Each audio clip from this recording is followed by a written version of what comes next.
नमस्कार दोस्तों, मेरा नाम है आशुतोष मांडके और आप देखना शुरू कर चुके हैं डायनामिक इम्पल्शन। आज के इस वीडियो में हम बात करेंगे 2 जनवरी 2024। जी हाँ, 2024 के करंट अफेयर्स की। और अब जब आपने वीडियो के थंबनेल पर क्लिक करते हुए वीडियो देखने की शुरुआत कर ही दी है तो अंत तक ही जुड़े रहिएगा, क्योंकि ज्ञान को कभी भी अधूरा नहीं छोड़ना चाहिए। इसी बात के साथ हम शुरू करते हैं आज के इस वीडियो को, आज की पहली जानकारी के साथ, बिना किसी रुकावट के, बिना किसी कंफ्यूजन के, है ना। अगर कल का वीडियो आपने नहीं देखा हो तो देख लीजिएगा। भारत के संविधान सीरीज के बारे में अगर नहीं जानकारी है तो चैनल पर जाकर ज़रूर देखिए, बहुत इंपॉर्टेंट वो भी है। पहली जानकारी, झारखंड के वर्तमान मुख्यमंत्री हेमंत सोरेन जी ने हाल ही में घोषणा की है कि आदिवासियों और दलितों के लिए वृद्धावस्था पेंशन की जो अर्हता है, इसकी आयु जो है 60 वर्ष से घटाकर अब 50 वर्ष कर दी गई है। ठीक है, सरकार ने यह फैसला इसीलिए लिया है क्योंकि आदिवासियों में मृत्यु दर अधिक है और उन्हें 60 साल के बाद नौकरी नहीं मिलती है। ठीक है, जाहिर तौर पर ये काफ़ी इम्पोर्टेंट है और आदिवासियों और दलितों दोनों के लिए ही जो वृद्धावस्था पेंशन की आयु थी वो 60 से घटाकर 50 कर दी गई है झारखंड राज्य में। ठीक है, झारखंड के जो नागरिक हैं उनके लिए है ये। ठीक है, बहुत बहुत बहुत इम्पोर्टेंट है, इसके आप ये जानकारी आपको समझ में आ गई होगी। आगे बढ़ते हैं। प्रधानमंत्री नरेंद्र मोदी जी ने पुनर्विकसित अयोध्या धाम रेलवे स्टेशन से 2 अमृत भारत 6 वंदे भारत ट्रेनों को हरी झंडी दिखाकर एक महत्वपूर्ण घटना को चिन्हित किया। हमारे द्वारा अयोध्या धाम स्टेशन के उद्घाटन के बारे में तो जानकारी दे दी गई थी, ये जानकारी नहीं दी गई थी। 2 अमृत भारत तथा 6 वंदे भारत एक साथ यहाँ पर हरी झंडी इसको दिखाई गई है प्रधानमंत्री जी के द्वारा।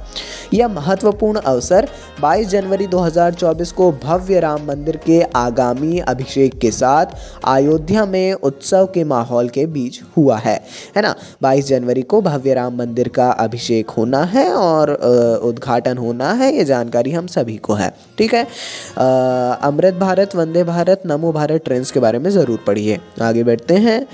भारतीय रिजर्व बैंक ने हाल ही में कोटक महिंद्रा बैंक के अंशकालिक अध्यक्ष के रूप में CS राजन की नियुक्ति को मंजूरी दे दी है।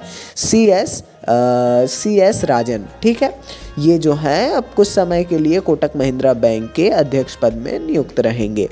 इनने 1 जनवरी 2024 मतलब कल पदभार ग्रहण किया है और 2 साल की अवधि तक ये पदभार चलेगा, मतलब इनका कार्यकाल 2 साल का होने वाला है। ठीक है, अच्छी जानकारी है। ऐसा नहीं है, नाम रटने वगैरह की तो आवश्यकता नहीं होती है, लेकिन अपॉइंटमेंट्स जो हैं ये भी एक मेजर रोल प्ले करती हैं क्वेश्चंस में, आंसर में। तो ज़रूर आप लोग इसके बारे में याद रखा करिए और रटा मत करिए, पढ़ते पढ़ते आ जाएगा। आगे बढ़ते हैं। लैटिन अमेरिका और कैरेबियन व्यापार परिषद के नवनियुक्त निदेशक श्री LP हेमंत के श्रीनिवासुलु को प्रतिष्ठित मैन ऑफ द ईयर 2023 के पुरस्कार से सम्मानित किया गया है। ये मेरे ख्याल से शासन के द्वारा दिया जाने वाला कुछ ऐसा सम्मान नहीं है ना। भारत के गृह मंत्री श्री अमित शाह जी के द्वारा इसको हालांकि प्रदान किया गया है। यह सम्मान व्यापार, कूटनीति और वैश्विक आर्थिक संबंधों में श्री हेमंत के उत्कृष्ट योगदान की मान्यता के रूप में कार्य करता है। इससे आप उनके कार्यों का भी पता लगा सकते हैं। इनके बारे में आपको थोड़ा ज़रूर पढ़ना चाहिए। अभी ये लैटिन अमेरिका और कैरेबियन व्यापार परिषद के निदेशक हैं। आगे बढ़ते हैं।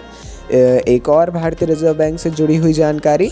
RBI ने अपनी बैंकिंग सहायक कंपनी IDFC फर्स्ट बैंक के साथ IDFC लिमिटेड के रिवर्स विलय को मंजूरी दे दी है। IDFC फर्स्ट बैंक और IDFC लिमिटेड के संबंधित बोर्ड ने 1 जुलाई में रिवर्स मर्जर को हरी झंडी दे दी थी। RBI की मंजूरी बाकी रह गई थी। RBI ने भी अब आधिकारिक तौर पर इनके विलय को मंजूरी दे दी है। विलय मतलब मर्ज करना, एक साथ लाना। ये दोनों कंपनियां एक साथ आ गई हैं, अब एक साथ कार्य करेंगी। HDFC के साथ भी कुछ समय पहले हमको ऐसा कुछ देखने को मिला था। ठीक है, इसीलिए करंट अफेयर्स बहुत ज़्यादा इम्पॉर्टेंट हैं। एक्चुअली अलग अलग कॉम्पिटिटिव एग्ज़ाम्स के लिए करंट अफेयर्स अलग अलग प्रकार के रोल प्ले करते हैं। अधिकतम जो एडमिनिस्ट्रेटिव जो कॉम्पिटिटिव एग्ज़ाम्स हैं उसमें करंट अफेयर्स एक अलग रोल प्ले करते हैं और एक बहुत मेजर और बहुत इम्पॉर्टेंट रोल होता है। इसीलिए न्यूज़पेपर्स को डेली पढ़ना वो आपके ऊपर है कि आप कौन से न्यूज़पेपर को पढ़ रहे हैं और कौन से लैंग्वेज में पढ़ रहे हैं, वो काफ़ी इम्पॉर्टेंट है। लैंग्वेज में भी इससे काफ़ी सुधार आता है। और करंट अफेयर्स के वीडियोस कौन से प्रेफर कर रहे हैं ये भी आपके ऊपर है ना। जितनी जानकारी आज हमने दी है उसको अच्छे से देखिए। ज़्यादा जानकारियाँ नहीं थी क्योंकि ज़्यादा जानकारियाँ नहीं मिली और हम अलग अलग जानकारियों से आपका टाइम वेस्ट नहीं करना चाहते थे। बाकी मिलते हैं अगले वीडियो में। नमस्कार। Dynamic impulsion.